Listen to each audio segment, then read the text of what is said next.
দর্শক দেখেন 50 টাকা হলে কিন্তু শাকটা একদম ফ্রেশ পাচ্ছি।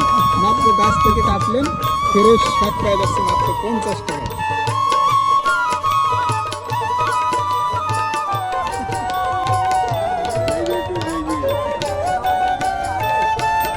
এগুলো কি এই ক্ষেত থেকে মাত্র কাটে আনলেন?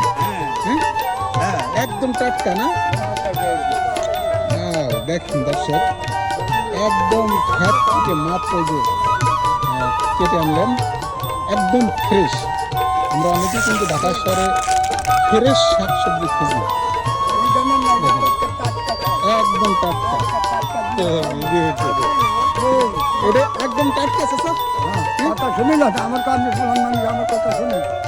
আমি একদিন ওই আশ্বিন মাসে কার্তিক মাসে আশ্বিন মাসে ওই ইয়েতে ওই সাঁতার করে গেছি, তো লাল শাক দেখতে আনছি, বড় একটু বড় 15 টাকা করে। আমার শাক সবজি আনছে, আমার খাইতে মনে করে কেমন কেমন একটা 15 পাঁচটা। আর ইয়াদের আমাদের ক্ষেতের দিয়ে খাইতে মাছ দিয়ে রান্না কি সুন্দর লাগে খাইতে।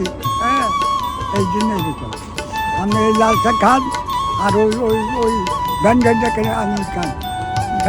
ব্যান্ডেডটা নিলে যে ভাত না হইলে সে ভাত লাল হয় না। লাল না, ছোটবেলা স্বাদও লাগবে, লাল হয়ে গেছে। স্বাদও লাগবে। ভাই এগুলো কি আপনারা নিজেরা চাষ করছেন?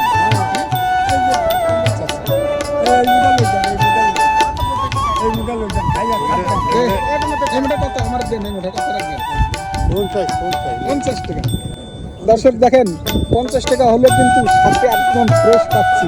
মাত্র গাছ থেকে কাটলেন, ফ্রেশ শাক পাওয়া যাচ্ছে মাত্র 50 টাকা। এটা হচ্ছে আপনার সাঁতারপুল যে পূর্বাঞ্চল, একদম শেষ সীমানায় খোলা যে বালুর মাঠ আছে সেখানে চাষাবাদ করছে। এখানে অনেকেই লাল শাক, পালং শাক, মূলা শাক, লাল শাক সবই চাষাবাদ হচ্ছে। সেখানে এসে শাক নিলাম।